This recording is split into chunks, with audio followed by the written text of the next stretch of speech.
UPI का ज़माना आ चुका है। अब बस एक स्कैन से झटके में कभी भी और कहीं भी पैसा ट्रांसफ़र किया जा सकता है। जितनी तेज़ी से पेमेंट मोड ने अपना रूप बदला है, उतनी ही तेज़ी से पर्सनल खर्चों ने भी अपना नया रंग दिखाना शुरू कर दिया है। एक इंसान के अकाउंट में आता कितना है, इस बात का अंदाज़ा तो उसे बखूबी है, लेकिन जाता कितना है इस बारे में उसे रत्ती भर भी पता नहीं है। देखो यार, इसमें आपकी गलती नहीं है। आजकल पैसा कमाना जितना मुश्किल है, उसे संभालना उससे भी ज़्यादा टफ है। कॉलेज लाइफ हो, जॉब हो या फिर खुद का बिजनेस, खर्चे तो हर जगह पीछा करते ही रहते हैं। कभी दोस्तों के साथ पार्टी, कभी शॉपिंग, कभी मूवी। ऐसे में महीने के एंड में अक्सर वॉलेट खाली ही मिलता है ना। अगर मैं आपसे पूछूं कि आप अपने निजी खर्चों के बारे में कितना जानते हो, क्या आपको पता है कि आप रोजाना राह चलते कितने पैसे खर्च करते हैं? तो ये वीडियो देखने वाले 99% लोग इस सवाल का जवाब नहीं दे पाएंगे। पर आप भी घबराओ मत, आज मैं आपके लिए ऐसा सुपर सोल्यूशन लेकर आया हूँ जिससे आप अपने सारे खर्चों पर नज़र रख सकते हो, और वो भी एकदम सिंपल तरीके से। जी हाँ, मैं बात कर रहा हूँ एक ऐसे ऑटोमेटेड एक्सेल शीट की जो बिल्कुल एक्सपेंस मीटर की तरह काम करेगा।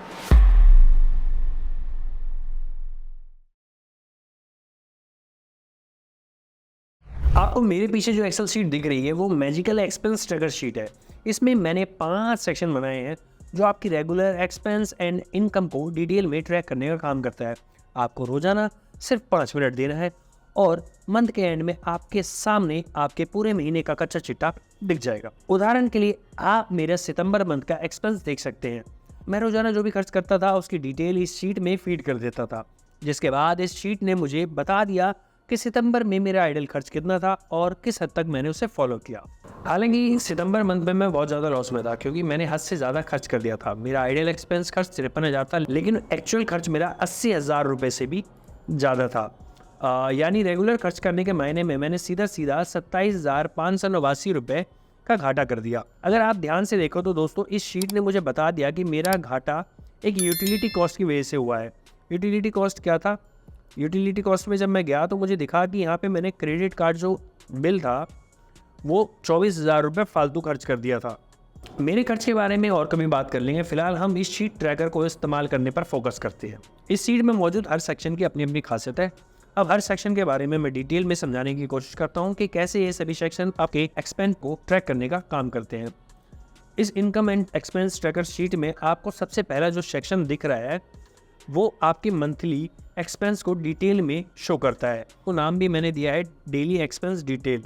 आपने किस दिन किस चीज़ पर कितना पैसा खर्च किया है, अगर आप बिना बेईमानी के इसमें एंट्री करें और अपने रेगुलर खर्च को पहले सेक्शन में रोजाना लिखे, तो मंथ के एंड में सिर्फ 5 मिनट में आपको पता चल जाएगा कि आपने किस चीज़ के ऊपर सबसे कम और किस चीज़ के ऊपर सबसे ज़्यादा पैसा खर्च किया है, जैसे कि मैंने यहाँ पे कर रखा है। मैं आपको दिखाऊं, पहली तारीख को मैंने जो खर्चा किया था वो 1,500 रुपये का फूड पे खर्चा किया था। वहीं मंथ की 31 तारीख को मैंने फल लाने पे 250 रुपये का खर्चा किया था। यानी कि 1 तारीख से लेकर 30 तारीख तक की पूरी डिटेल मैंने यहाँ लिख रखी है। और पूरे महीने में मैंने 116 ट्रांजेक्शन की थी, वो 116 की 16 ट्रांजेक्शन मेरी यहाँ लिखी हुई है। इस सेक्शन में आपको कुछ खास पॉइंट भी दिखाई दे रहे होंगे। ये वही पॉइंट है जिससे हमारे अधिकतर पैसे खर्च होते हैं, जैसे personal expense, family expense, Khan पान पर होने वाला खर्च, घूमने फिरने पर होने वाला खर्च, यूटिलिटी बिल्स जैसे मोबाइल या बिजली बिल, पानी बिल, गैस सिलेंडर इत्यादि। इसके अलावा आपकी कुछ हॉबीज़ भी होती है, उस पर भी खर्च किया जा सकता है। और कुछ लास्ट में एक फालतू खर्च जिसे मिसलेनियस का नाम दिया गया है। जब आप अपने खर्चों को इन सेक्शन के हिसाब से पढ़ने लग जाओगे, तब आपको ये भी पता चलना शुरू हो जाएगा कि आपने किस मंथ में किस चीज़ पर कितना पैसा खर्च किया है। इस तरह आप खुद पर इस बात को लेकर कंट्रोल भी करना सीख जाओगे कि अगर मैं इस तरह का खर्च ना करूं तो मेरे पैसे बचने शुरू हो जाएंगे। हालांकि मैं भी कोशिश करूंगा कि जो मैंने क्रेडिट कार्ड में एक्स्ट्रा खर्च किया है उसे रोक लूं। अब हम इस शीट के सेकंड सेक्शन पे आते हैं। सेकंड सेक्शन जो है वो आपके खर्चों को प्रॉपर आइडल तरीके से वेरीफाई करवाने का काम करता है। यहाँ पर आप खुद के खर्चों पर लगाम लगाने के लिए एक लिमिट सेट कर सकते हो। जैसे कि आप सेकंड सेक्शन के कॉलम में देख रहे हैं, ग्रीन कलर से आपको लिखा हुआ दिख रहा होगा आइडल एक्सपेंसेस। एक ऐसा एक्सपेंस जो आपको ज़्यादा तकलीफ भी ना देगा और आपकी सभी ज़रूरतों को पूरा भी करेगा। मैंने अपने हिसाब से इन सेक्शन को एक पर्टिकुलर अमाउंट में सेट कर रखा है। जैसे कि पर्सनल को मैंने 10,000 रुपये दे रखे हैं, फैमिली को भी मैंने 10,000 रुपये दे रखे हैं, फूड को मैंने 8,000 रुपये दे रखे हैं, ट्रैवल को 2,000 रुपये दे रखे हैं, यूटिलिटी को 20,000 रुपये दे रखा है, ऑफिस को 1,000 रुपये और मिसलिनियस को मैंने दे रखा है 2,000 रुपये। इस तरह अगर मैं देखता हूँ तो हर महीने का बेसिक गुजारा करने के लिए मुझे 53,000 रुपये की ज़रूरत है। अगर मेरे खर्चे इसी तरह रहते हैं और मैं इतना नहीं कमाता हूँ तो 1 महीने के अंदर ही मैं कर्ज के जाल में फंसना शुरू हो जाऊँगा। हालांकि मैंने अपनी इनकम को एक लेवल पर मेंटेन कर रखा है और आपको भी अपनी इनकम को इसलिए मेंटेन करके रखने की ज़रूरत है ताकि एक्सपेंसेस आपकी ज़िंदगी को बर्बाद करना शुरू ना कर दे। आप भी मेरी तरह इस शीट में फिक्स कर सकते हैं कि आप अपने पर्सनल खर्च में कितना अमाउंट खर्च करना सही मानते हैं। इसके अलावा आप फैमिली पर कितना खर्च करना सही मानते हैं। आप हर महीने में खान पान पर कितना खर्च करना चाहते हो। आप हर महीने घूमने फिरने और अपनी हॉबी पर कितना खर्च करना चाहते हो। इसके अलावा कुछ आपके ऐसे अनवांटेड खर्चे भी हो सकते हैं इसे आप चाहकर भी इग्नोर नहीं कर सकते, इसलिए हमने यूटिलिटी और मिसलिनियस पॉइंट का नाम दिया है इसके आपके 6 और 7वें सेक्शन में। मेरी इनकम के हिसाब से मेरा बेसिक एक्सपेंस 53,000 रुपये है, तो इस तरह आप अपनी इनकम के हिसाब से अपने खर्च को आइडियली सेट कर सकते हो। उदाहरण के लिए अगर आपकी इनकम 20,000 रुपये है महीना है तो सेविंग करने के लिए आपको बहुत ज़्यादा स्ट्रगल करना पड़ सकता है। हो सकता है आप मेरे जैसी ज़िंदगी ना जी पाओ, लेकिन यहाँ मैं आपको कुछ खर्च को मैनेज करने का ऐसा आइडियल तरीका बताने वाला हूँ कि आप कर्ज के जाल से ज़रूर बाहर निकल जाओगे। 20,000 रुपये महीना इनकम है तो आपका रूम रेंट 3 से 4,000 रुपये से ज़्यादा नहीं होना चाहिए। अगर करते हो तो दिक्कत पड़ जाएगी। पर्सनल खर्च आपका 2,000 रुपये से ज़्यादा बिल्कुल भी नहीं होना चाहिए, करोगे तो फिर दिक्कत पड़ जाएगी। 3,000 रुपये से ज़्यादा आपको खान पान पर खर्च नहीं करना है। फैमिली को भी आप 3,000 रुपये से ज़्यादा नहीं दे पाओगे अगर 20,000 रुपये महीना कमाते हो तो। हॉबी और ट्रैवल को मिलाकर आप 1,000 रुपये से ज़्यादा नहीं खर्च करना चाहिए, करोगे तो आपके दूसरे खर्चों पर दिक्कत हो जाएगी। अनचाहे खर्च का कुछ कह नहीं सकते, लेकिन वो भी 2,000 रुपये से ज़्यादा नहीं होना चाहिए। यूटिलिटी आज के टाइम पर सबके पास है, लेकिन उस पर भी आप 1,000 रुपये से ज़्यादा खर्च ना करो तो ज़्यादा बेहतर है।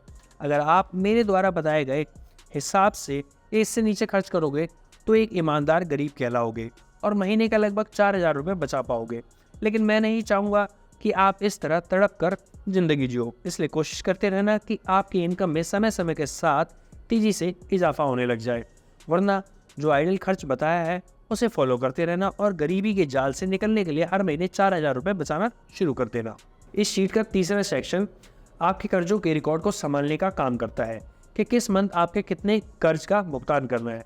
अगर आप मेरे कर्जों को देखना चाहोगे तो मेरे ऊपर कुछ बेसिक से छोटे छोटे लोन्स हैं जो कि मैं अपने पर्सनल क्रेडिट स्कोर को एक्टिव रखने के लिए चला रहा हूँ। जैसे कि मेरा एक होम रिनोवेशन का लोन है 2,750 रुपये का। मैं अपने भाई का भी सेम लोन अपनी तरफ से भरता हूँ 2,750 रुपये का, उसकी भी EMI भरता हूँ। यस बैंक का एक छोटा मेरा पर्सनल लोन चल रहा है 4,600 रुपये का और बाइक की मेरी EMI जा रही है 1,000 रुपये की। तो जो मेरा मंथली EMI है एक्चुअल वो 11,000 रुपये का है, लेकिन मैंने इसको भी टारगेट दे रखा है जो कि 2,000 रुपये होना चाहिए, यानी मैं अभी 9,000 रुपये घाटे में जा रहा हूँ। मेरे ऊपर कर्जा ज़्यादा है, मुझे अपने 9,000 रुपये के कर्जों को कैसे ना कैसे ख़त्म करना है। आप भी मेरी तरह अपने मंथली डेप्थ को लिखना शुरू कर दें ताकि आपको बेहतर अंदाज़ा लग सके कि आप कितने पानी में हो और आपको उस पानी से बाहर निकलने में कितनी मेहनत करने की ज़रूरत है। गरीबी से बाहर निकलने के लिए आपको सेविंग और इन्वेस्टमेंट की खास ज़रूरत है। इस सीट का 4th सेक्शन सेविंग और इन्वेस्टमेंट को ही इंडिकेट करता है। आप यहाँ देख सकते हैं कि मैंने इस पे 4th सेक्शन पे इन्वेस्टमेंट की डिटेल लिख रखी है। अगर आप किसी भी तरीके से इन्वेस्टमेंट करते हो तो उसे इस सेक्शन में लिख सकते हैं जैसे कि मैंने लिख रखा है, ताकि आप अपने भविष्य को ज़्यादा नहीं तो थोड़ा बेहतर कर ही सको। इस सीट का 5th सेक्शन भी काफ़ी ज़्यादा ज़रूरी है और इसमें आपको इनकम को सही मायनों में लिखना होता है। जब आप बेहतर तरीके से अपनी इनकम को इस सीट में ऐड करना शुरू कर दोगे तो आपको पता चल जाएगा कि आपकी इनकम आपके खर्चों पर हावी है या आपके कर्ज आपकी ज़िंदगी पर हावी है। क्योंकि जैसे जैसे आप अपनी इनकम को इस सीट में मेरी तरह लिखना शुरू कर देंगे तब आपको पता चल जाएगा कि आखिर में आपके हाथ में कितना कैश अमाउंट बच रहा है या आप कितने ज़्यादा घाटे में चल रहे हैं। अब यहाँ मेरा देखें तो मेरे जो पूरे महीने की इनकम है वो 99,000 रुपये हुई है, लेकिन जो मेरा घाटा है, एक्सपेंस है, जो कर्जा है, जो मेरे खर्चे हैं वो 1,05,808 रुपये हुए। यानी कि इस महीने यानी सितंबर के महीने में 6,737 रुपये घाटे में गया हूँ। तो घाटे में जाना सही नहीं है। घाटे में किन कारणों से गया हूँ इस पर हम बात कर लेंगे, लेकिन 6,000 रुपये का भी घाटा बहुत बड़ा घाटा होता है। अगर आप अपनी कंडीशन के बारे में मेरी तरह तैयार होना चाहते हैं तो डिस्क्रिप्शन में इस शीट का लिंक आपको मिल जाएगा। अभी इस शीट को डाउनलोड करें और अपनी ज़िंदगी में खर्च के मीटर को नाप लें। इस income and tracker expense calculation sheet को हर एक इंसान इस्तेमाल कर सकता है, चाहे वो कितना ही गरीब हो या कितना ही अमीर हो। इसमें सबकी ज़रूरतों को पूरा करने का सेक्शन मौजूद है। इस सीट का लास्ट यानी 6th सेक्शन आपकी अमीरी को दिखाता है। अब वो कैसे दिखाता है, चलिए उस पर बात करते हैं। ये देखिए, लैंड मनी टू समवन, यानी कि ये सेक्शन बताता है कि आपने किन किन लोगों को अपनी पॉकेट या खून पसीने की कमाई से कर्ज देकर हेल्प कर रखी है। कर्ज में फंसे व्यक्ति के लिए ये सेक्शन सबसे ज़्यादा इंपॉर्टेंट है, क्योंकि इस सेक्शन को देखने के बाद हर एक कर्जदार में इतनी हिम्मत ज़रूर आ जाती है कि भाई कहीं ना कहीं से तो मेरे पैसे वापस आने हैं, और वो पैसे मेरे जब वापस आ गए तो 2-3 काम तो क्लोज हो जाएंगे। इसलिए ईमानदारी के साथ साथ इस सेक्शन को भी बढ़ते रहना। मेरे को भी 3-4 लोगों से पैसे लेने अगर दे दे तो बढ़िया है। चलिए बिना देरी किए डिस्क्रिप्शन में जाके income and expense tracker sheet को डाउनलोड करें और अपनी ज़िंदगी से खर्चों को कंट्रोल करना शुरू कर दे। इससे पहले कि खर्चे कर्जों के जाल में बदल जाए, मुझे उम्मीद है कि आप आज से ही अपने रेगुलर और मंथली खर्चों की एंट्री करना शुरू कर देंगे। अगर इस ट्रैकर को यूज़ करने में आपको कोई भी किसी भी तरह की परेशानी होती है तो आप हमें इस बारे में कमेंट करके बता सकते हैं। इस ट्रैकर को 1 महीने यूज़ करने के बाद अपना एक्सपीरियंस भी मुझे बताना ना भूलें, ताकि मैं आपकी ज़िंदगी में इस तरह के पॉजिटिव इम्पैक्ट लाने की कोशिश करता रहूँ। वीडियो पसंद आई हो तो वीडियो को लाइक करना ना भूलें, शेयर भी कर सकते हैं, मज़ा आ जाएगा। ऐसी अमेजिंग वीडियो को देखने के लिए चैनल को सब्सक्राइब करना ना भूलें। मिलते हैं अगली वीडियो में, तब तक के लिए बाय बाय, कीप स्माइल।